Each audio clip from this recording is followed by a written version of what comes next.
Hey guys, Money in the Bank 2020 went down tonight, and it was a rather eventful pay-per-view based on the whole pandemic going on. WWE had to make a few audibles and how they presented the Money in the Bank ladder matches, and I thought the matches were presented pretty well. But the pay-per-view itself was actually pretty short, which kind of took me back to like how it was when I was a kid growing up, where the pay-per-view would be like 3 hours instead of like the typical 4 to 5 hour show they have now. This one clocked in at, I think it started at 6 and around 9:30. So if you call it the cutoff show, it was only 2.5 hours. So I did not mind the short runtime. It was just a little different. I'm used to those long pay-per-views now. Let's get into the action. The first match was on the kickoff show. Jeff Hardy making his return to pay-per-view against Cesaro. And it was a fun match. These two guys worked really well together. Cesaro is one of the best in the business today. Jeff Hardy showing he can still go with the best of them despite his age. And Jeff Hardy, of course, got the win here. The building him back up. And he looks to be pushed into that rivalry with Sheamus full-time now going forward.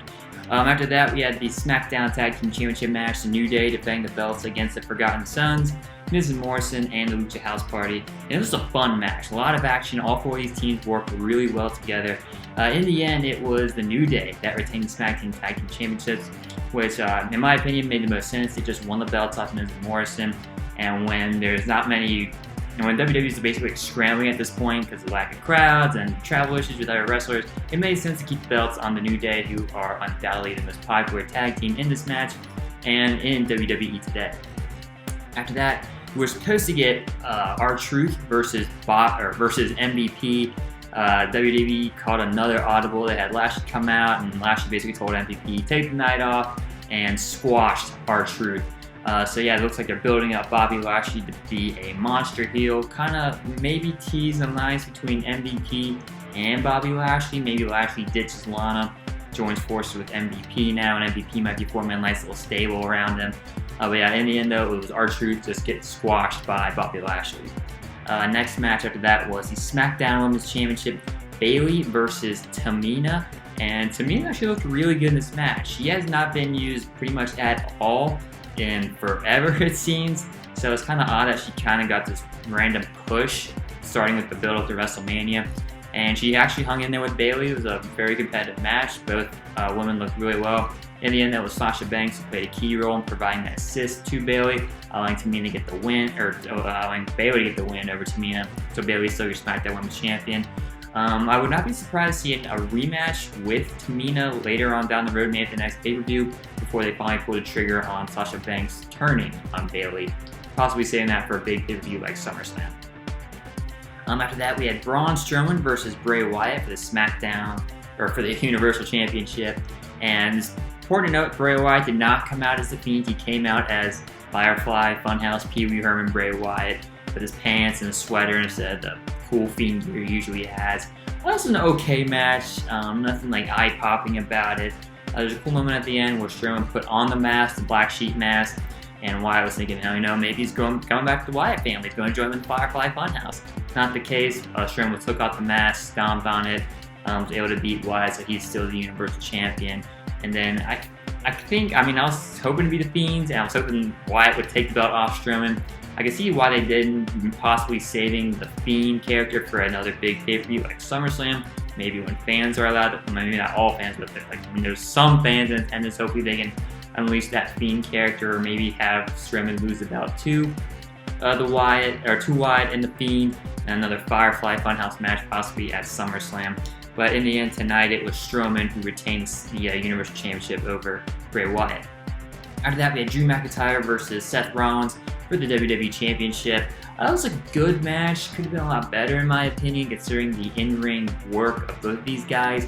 McIntyre and Rollins are two very solid in-ring performers, especially Seth Rollins. Probably like one of the best WWE has today. Maybe just behind guys like Ricochet and AJ Styles and Aleister Black. But it was a good match. Not a great match. Could have been a lot better. Not really sure if this is the end of the rivalry or not. McIntyre was able to retain. But I could definitely see them maybe stretching this out, considering there's no one really on Raw, barring a big return tomorrow night, but no one really on Raw that can really challenge McIntyre at this point. So I could definitely see them stretching out this rivalry with Rollins for a little bit. After that, we had the two Money in the Bank matches happening at the same time. These were filmed, cinematic, gimmick matches, kind of like the Boneyard match, the Firefly Funhouse match. So the women's Money in the Bank match and the men's Money in the Bank match are happening at the same time. The women started in the lobby of WWE's headquarters, and the men started in the gym. It was fun. It was chaotic. It was very well done. I was a little worried before the show started that they would start the match at the beginning of the show and just like cut back and forth between the Money in the Bank match, go to a match, then come back to the Money in the Bank match. But I'm glad they saved it for the end. And they made good use of the headquarters. Lots of cameos in here. Brother Love, Dwunk the Clown, John Laurinaitis, and even Vinnie Mac was there. In the end, though, it was once they got to the roof, Asuka won the women's Money in the Bank match after she shoved off Corbin up from the ladder. And then the shocker to me, I thought for sure AJ Styles would win the men's Money in the Bank ladder match. It was Otis. That stunned me big time. I don't know how I feel about Otis. I like that Asuka won the Money in the Bank briefcase. I could definitely see her cashing in. I like the potential feud between her and Lynch, revisiting that. Plus, if Lynch is rumored to be going off to make movies soon, so if Lynch, let's say, gets able to defend her belt against Shayna Baszler, maybe at like SummerSlam, but Baszler just like snaps and destroys Lynch, just allows Asuka to come in and cash in the briefcase, so it'll make Lynch look good in the feet, and then you also take the belt off her at the same time. So I do not mind Asuka at all winning the Money in the Bank match for the women. Otis, I'm still scratching my head. I don't really understand it. I don't really know how you can take this guy seriously, or if WWE is actually going to give him a serious push. But the way he won the Money in the Bank briefcase, so Styles and Corbin are on the ladder.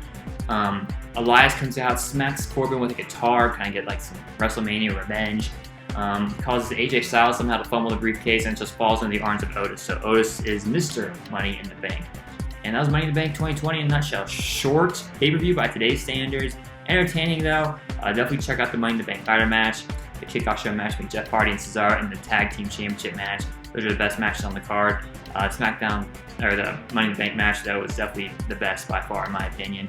And yeah, that's all I got for you. If you like this video, feel free to hit a thumbs up, leave a comment, subscribe to the channel, check out my website, cincyfanzone.blogspot.com, give me a follow on Instagram and Twitter. Both those are at Cincy Fan Zone. Links to all that is in the description below. And as always, guys, thanks for watching.